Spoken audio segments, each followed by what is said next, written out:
Hello everyone, and welcome to another day of adventures with Wes and Jeff, and I'm on park number 37, and I am at Theodore Roosevelt National Park, and that is in the western part of North Dakota.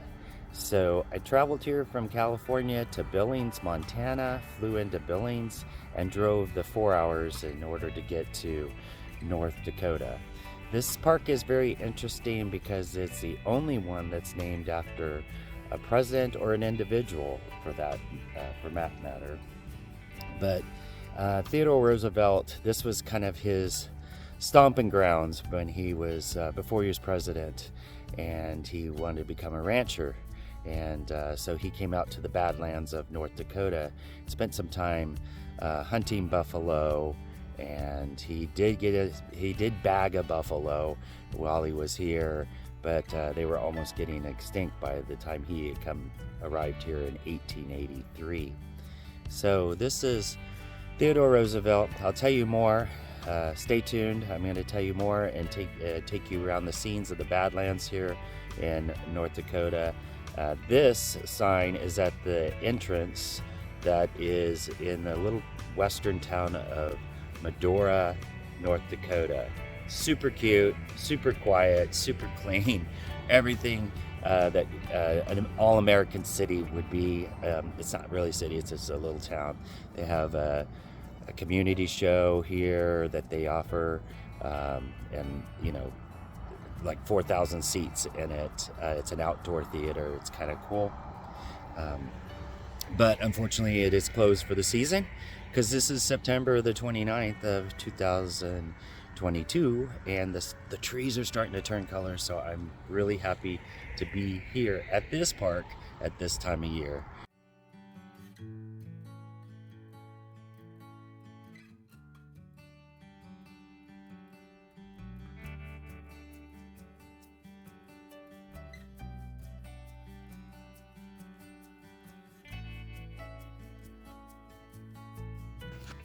I stayed the night before in my car at a camp spot at Cottonwood Campground, which is conveniently located just a few miles into the park from the Visitor Center.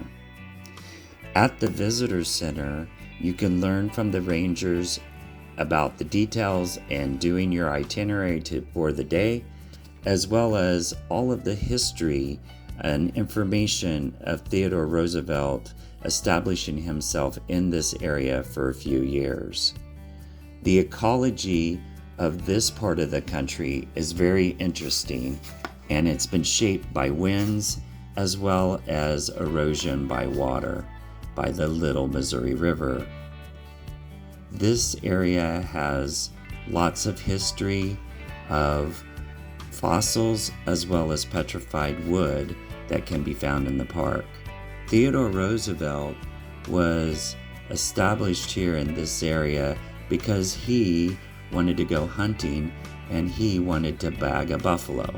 He did so, and then he loved the area so much he came back and decided to do some ranching. He bought some longhorn steers and they rustled them up and they herded them all the way from Texas, where he established his residence here in North Dakota. You can find information about the different types of animals that are located in the park: buffalo, snowy owl, prairie dogs, ferrets, mule deer, and even wild mustangs. There's a great video that is 17 minutes long called The Refuge of the American Spirit that is a good introduction to the park.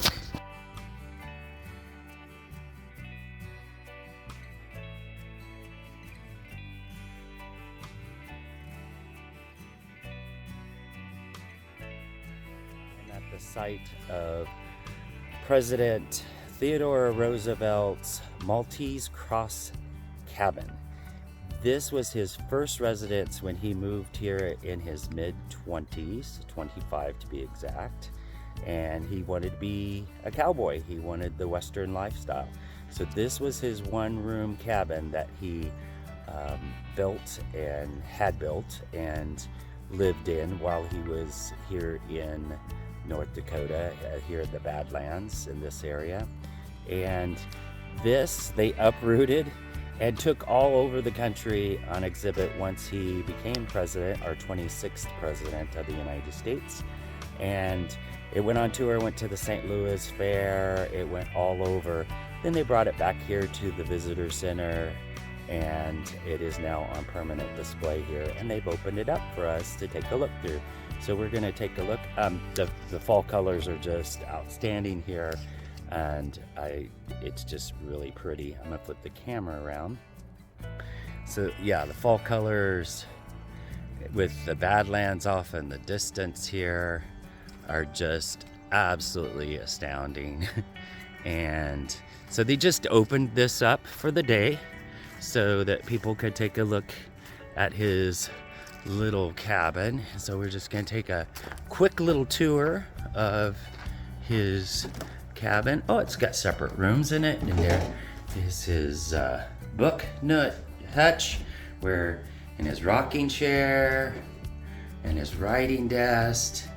So it's actually a pretty nice little cabin for his food and warm. That's his little kitchen, and so you can take a look and see how he lived.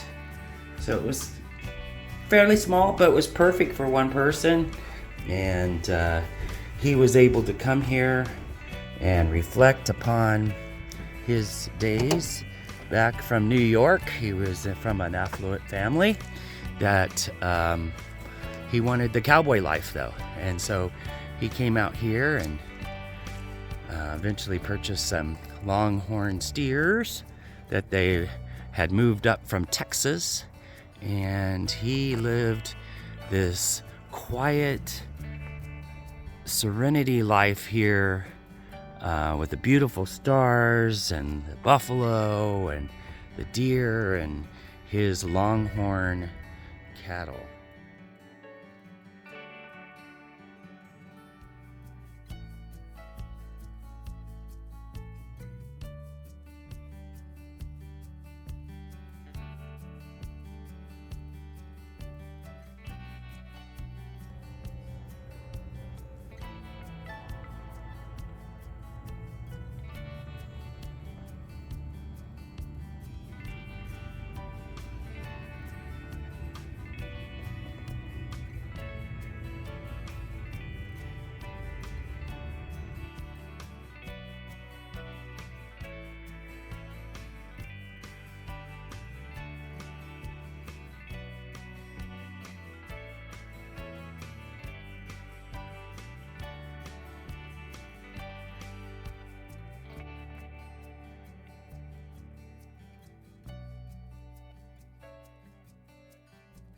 I am at Theodore Roosevelt National Park in North Dakota, and I'm at the site of Prairie Dog Town. These are the black-tailed prairie dogs that have their little mounds all throughout this whole part of the hillside. And you can walk amongst them. I'm going to try and walk up to them.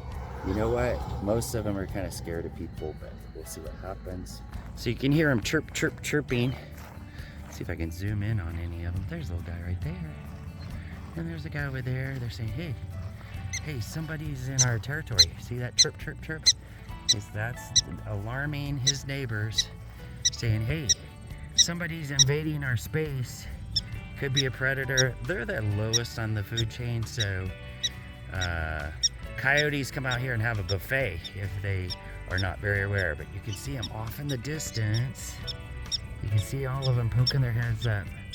And this guy right here, he's on red alert. He's telling everybody else, he's wagging his tail, and he's chirping, telling everybody, hey, Wes is trying to get too close to our little homes, and he is invading our space. And his chirps are gonna get louder, and they're gonna get more threatening. Because he's like, hey, and so the other guys are just like listening. It's like, what's going on here? Somebody is invading our space. Shouldn't be out here. But all these little burrows, they make these little burrows into the ground, and they interlink. between burrow and burrow, so you can hear others. He's standing his ground. This guy is. He's like, hey, are you going to get any closer? Because my chirps are going to get louder and louder, and they're going to get more frequent because you're just getting way too close to my home. But you can. I think this one, she probably has babies because I can hear them underneath her. So she's getting very, I'm not gonna intimidate her anymore. She's going back down into the burrow there. But this is Prairie Dog Town in Theodore Roosevelt National Park. And there's no trees here. It's all bison patties, there's one, and prairie dogs.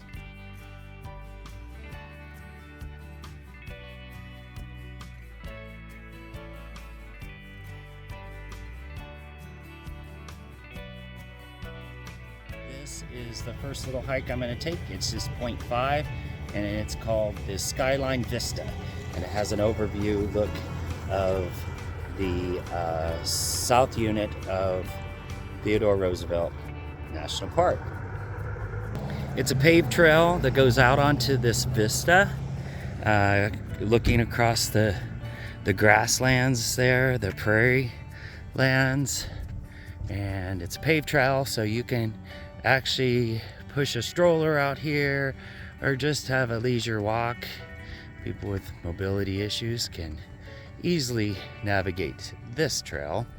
And it's one of the first ones in the south unit when you do the loop trail. It's no longer a loop because they had some erosion of the road, and so they had to close about 4 miles of it or so. So it's an out and back. But I'm going to be doing that today on our adventures.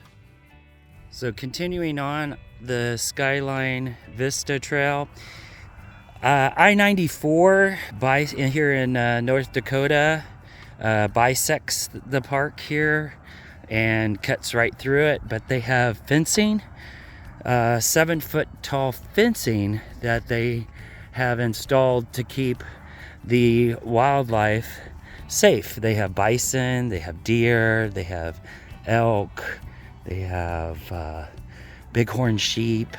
All those get to stay here in the park and not endangered by that interstate, those big rigs going through here. But this is the Skyline Vista Trail, and I'm continuing on with it. It's only 0.5, it's really easy. But also what bisects this park, which makes it very interesting, is the little Missouri River that leads into the Missouri River. For you folks that are from where I'm from, back in Kansas City area, the Missouri River cuts through, turns sharp left at Kansas City and continues on to St. Louis, and then joins in with the Mississippi River. So this is the little Missouri up in Montana and North Dakota. So this is the Skyline Vista view point trail. It's very, very nice. Here's information about the Little Muddy, Missouri, and the buttes that are here at the park. Just beautiful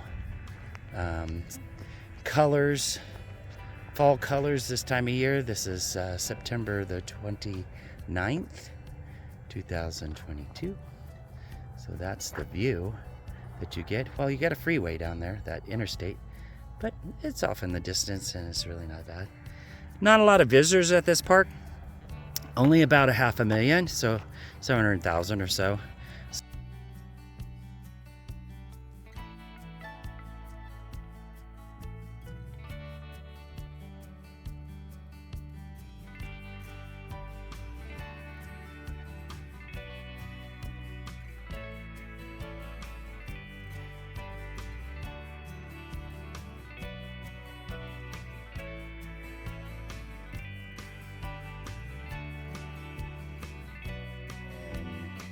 10 minutes into the scenic drive, and there are the wild horses down there. The wild Mustangs that roam these lands. Let me zoom in on them. It's just absolutely beautiful. But there's the wild Mustangs. They're just grazing in the grass right along the little Missouri River. And very much herd animals. Wild Mustangs roamed these lands for many years. The Native Americans, the Dakota, Cheyenne, Crow, all of the ones that frequented this area of the Dakota Territory and then became North Dakota, actually roamed these lands for many, many years.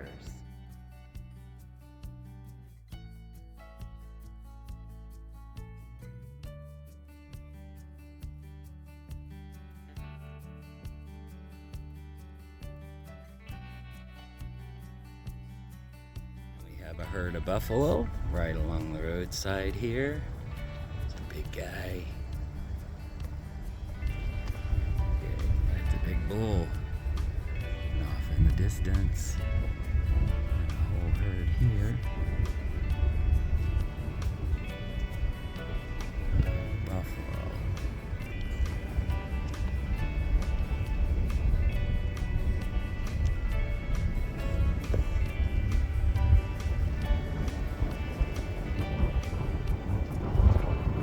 Of course, they're gonna cross the road in front of me.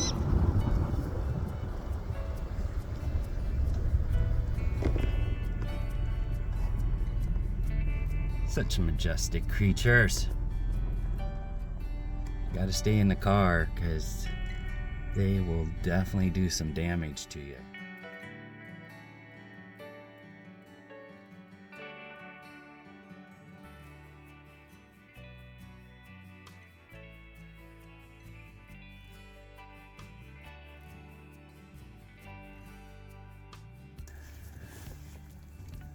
Buffalo of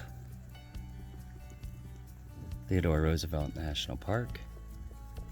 I'm so close that I can hear them breathing. There's a baby.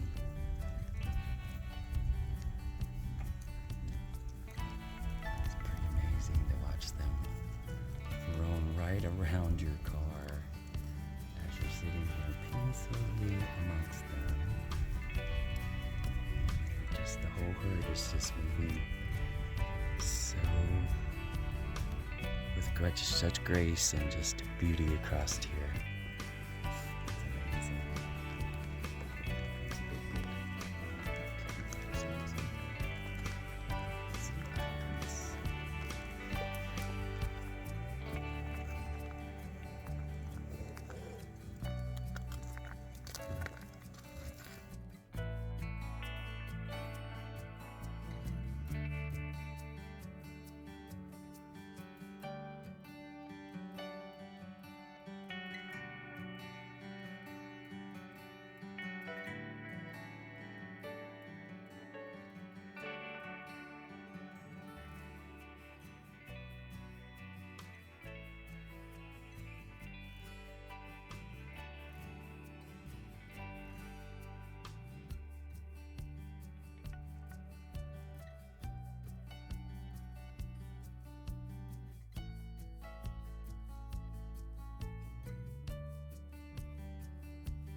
I'm at a site in Theodore Roosevelt National Park where they have cap rocks. The National Park system did not put these rocks in here for benches for people to sit on.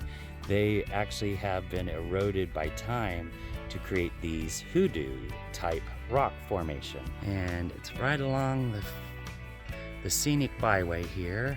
And these rocks are different type of mineral and they erode differently. So it erodes along the base when the water comes down the hillside here, and it creates these little rock formation. They call them cap rocks. So cap rocks are all along here, and it's kind of interesting how they formed and all the details in how they create these little hoodoos.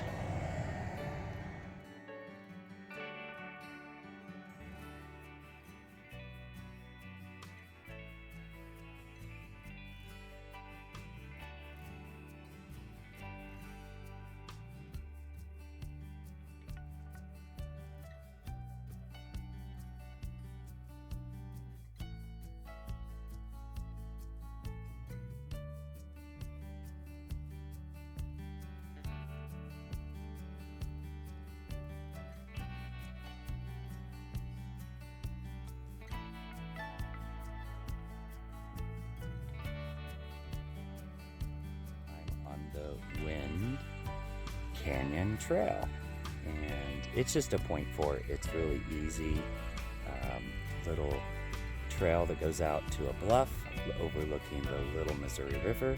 So it starts from the parking lot here and just meanders down through the little valley here. But what makes this so special is that the wind, the prevailing winds of this particular part of the park shape the landscape. So this rock erosion is mainly because of wind, not so much of water or any other forces of nature, but because of the wind. So Park Service has put in a nice little ladder trail here so you can get your footing. Fall colors are beautiful this time of year. Bring up the ladder trail so that we can get to the bluff that overlooks the Little Missouri River and see how it's really, the wind has really shaped how this has eroded in this little canyon here.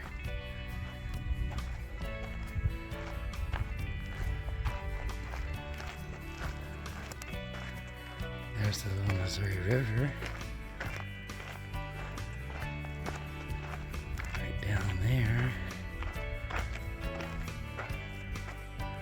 See some birds down in the water. So peaceful. There's hardly anybody here. I've only seen a couple other people. Let's zoom in on that so you can see how the Missouri River, Little Missouri River, bends through the park, meanders its way through.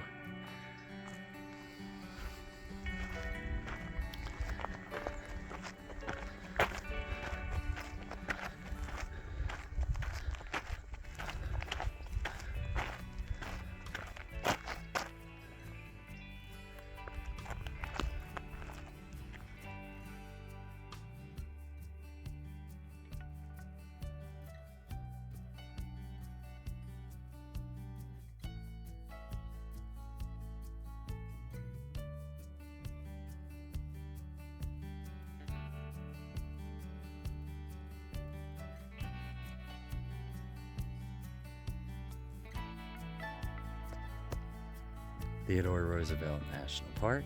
This is the Little Missouri River that meanders its way through the park, bisects all three sections of the park. That's the south, the north, and the Elkhorn sections of Theodore Roosevelt National Park. This is the viewpoint from Wind Canyon, where these rock formations were shaped by the winds, the prevailing winds that come through this area. Absolutely beautiful park. I am like overwhelmed with the beauty of this particular park. I was thinking, okay, it's Theodore Roosevelt National Park. Is it gonna really be that much? But this is very comparable to Badlands, but even better, I think. with this beauty and the fall colors. If you're going to come to this park, make sure you come in the fall. The third week of September into the second week of October. It's a little bit earlier fall for them because they're so far north, but absolutely beautiful. I was talking to the park ranger and she said that last year at this very same time, all the tree leaves were gone because they were in drought. They've had a little bit more rain this year. The little Mississippi doesn't have the little Missouri River doesn't have a lot of water in it, but it's the time of year. It's, fall. Start getting snows in this area. It'll start freezing over, and then in the spring it'll be very high. So this is Theodore Roosevelt National Park, Wind Canyon Trail. Very easy one to do.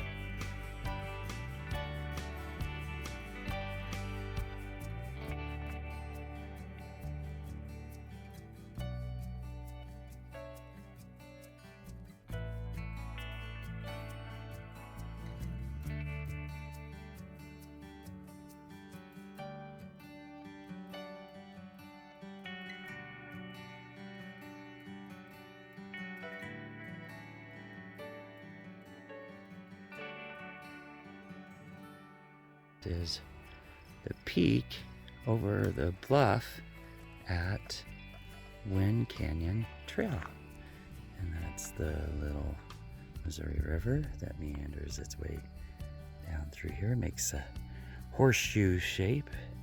It's been a few national parks that I've been to that they have a horseshoe bend in the river, which is, and look at just all those colors right along river. I'm kind of out on the tip of these rocks.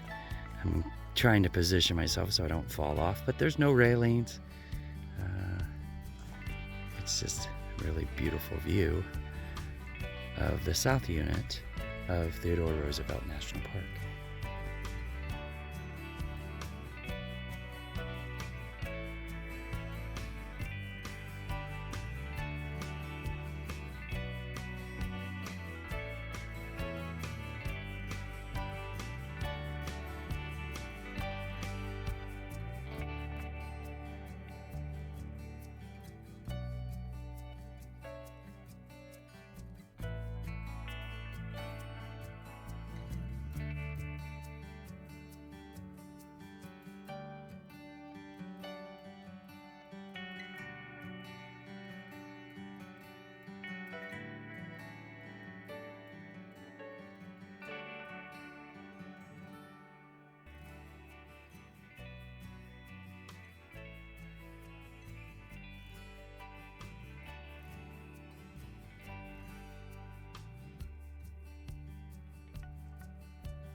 The Boy Court Trail here at Theodore Roosevelt National Park, and this is a very short little trail. It's only 0.3 of a mile. I'm gonna take this short little hike and give you some pictures of what I have to see at this particular spot at Theodore Roosevelt National Park.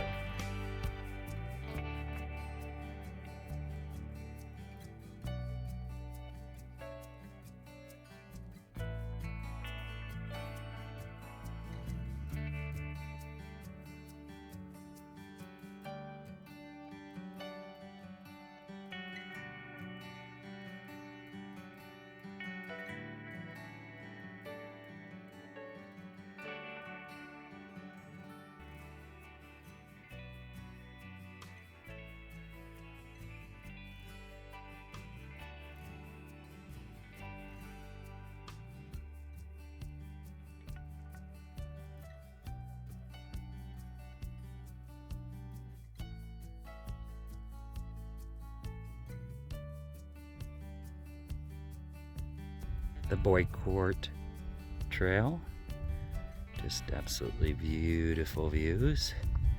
I highly recommend that you take the full 0.8 past the paved portion from the parking lot up there to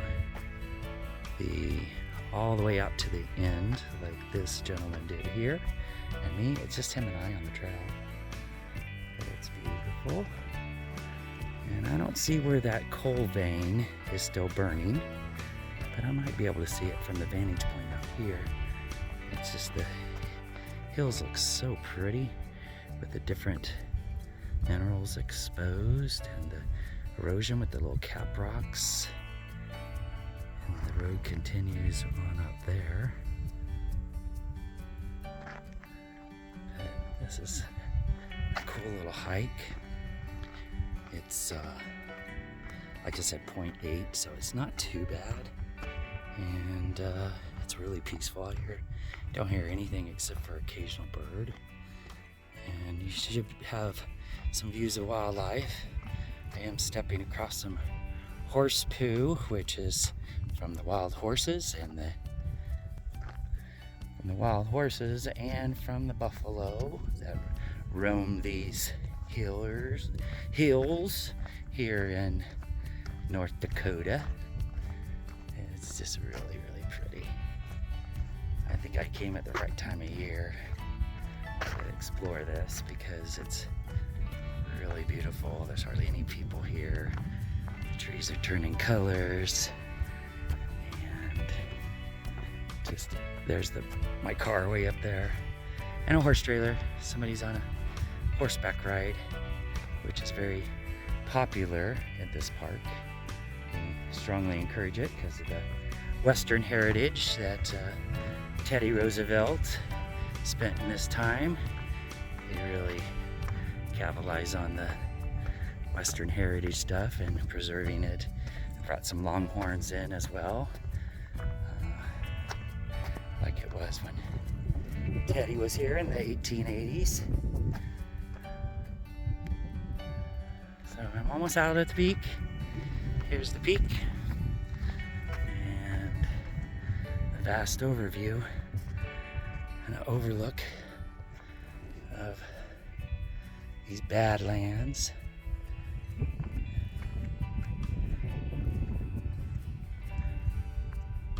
There's coal deposits in these rock formations here.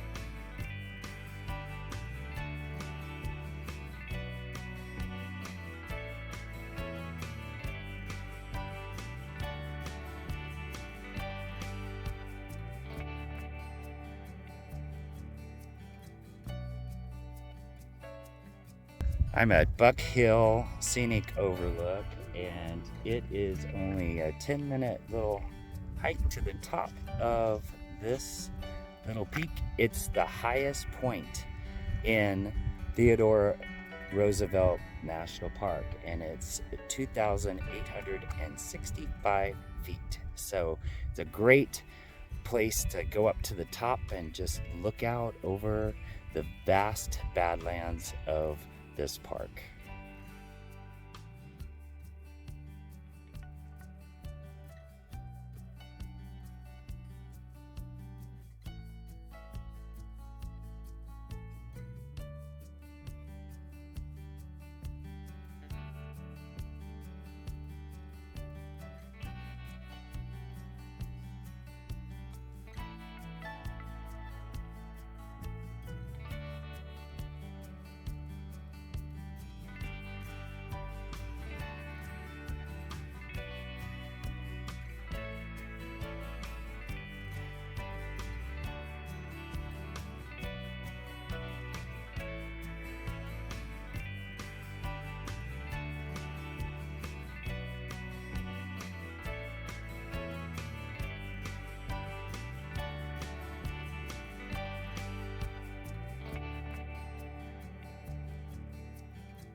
end of the road. It used to be a loop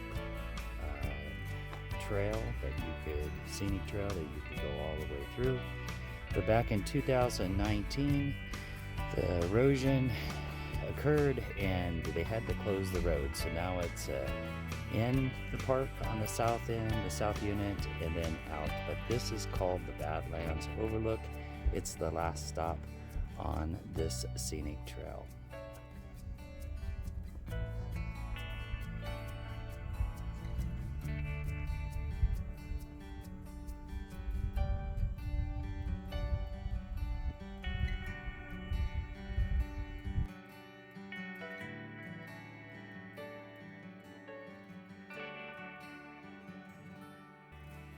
Look at all the different colors of the rocks that are exposed due to wind and rain, moisture, erosion here at Theodore Roosevelt National Park. This is the Badlands Overlook.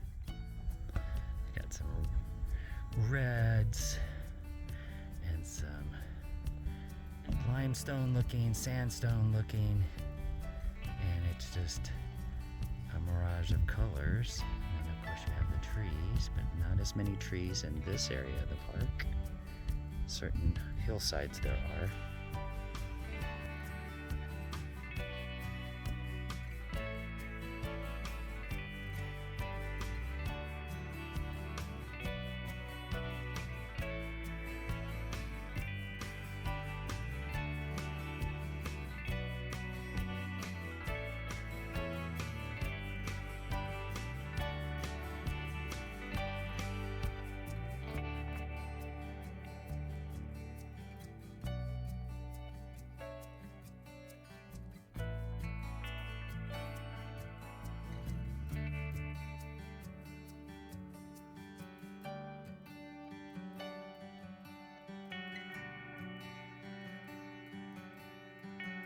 I'm at the Colvane Nature Trail at Theodore Roosevelt National Park in North Dakota, and it's just a 0.8 out to the Colvane that burned here from 1951 to 1977 for 26 years, and they couldn't put it out. But it was a lightning strike that started it back in 1951, so it was pretty interesting phenomena.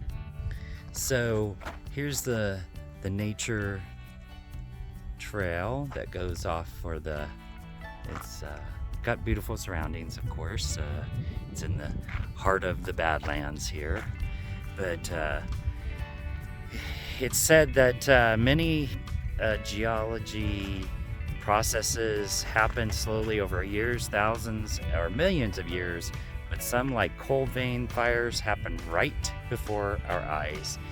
The park visitors used to come in here on the east entrance, but they've closed that east entrance. It's just a little bit south of here, and they watched that underground coal fire burn from 1951 to 77. Some days there was only a wisp of smoke, but then other days it changed really rapidly. Red hot rock glowed at the bottom of the deep crevices, and plants withered on the hot ground. Hillsides crumbled and the land gave way. So I'm going to take a little hike out to the coal vein and see the red rock where it left it behind.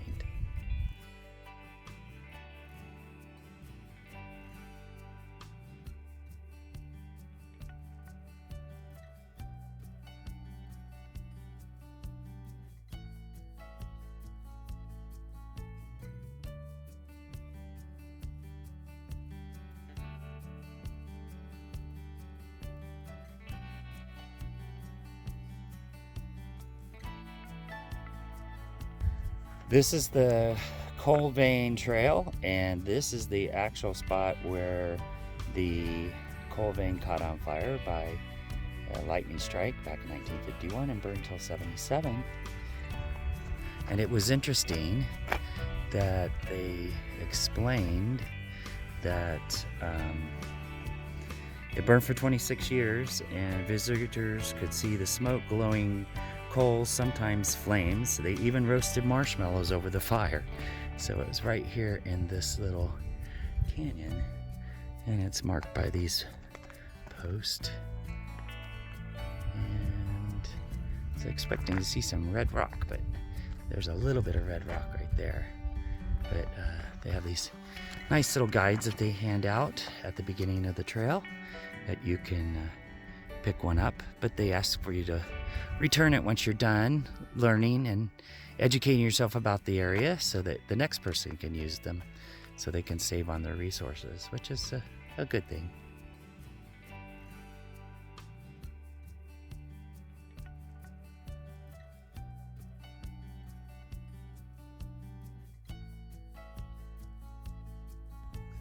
Along the Coal Vein Nature Trail, marker number 9 says that this rock is called a clinker, and it is created when a burning coal steam bakes the rock layer above it. Baking rock is like putting clay into a kiln to make pottery. The rock hardens as it bakes because clinker is one of the hardest rocks in the Badlands. It functions as a cap rock atop of many of the buttes here.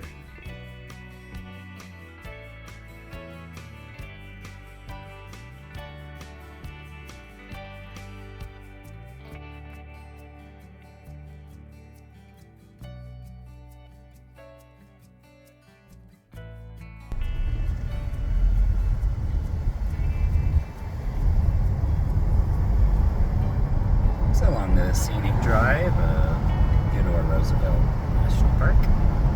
Just really pretty on both sides of the car windows. This is a pretty spot. This guy's taking a picture.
This is the Painted Canyon Visitor Center. It has an overlook, and it's a small visitor center here at Theodore Roosevelt National Park. That's the view from the window. Look where everybody's from. They put a little pin. A lot of people from Sacramento.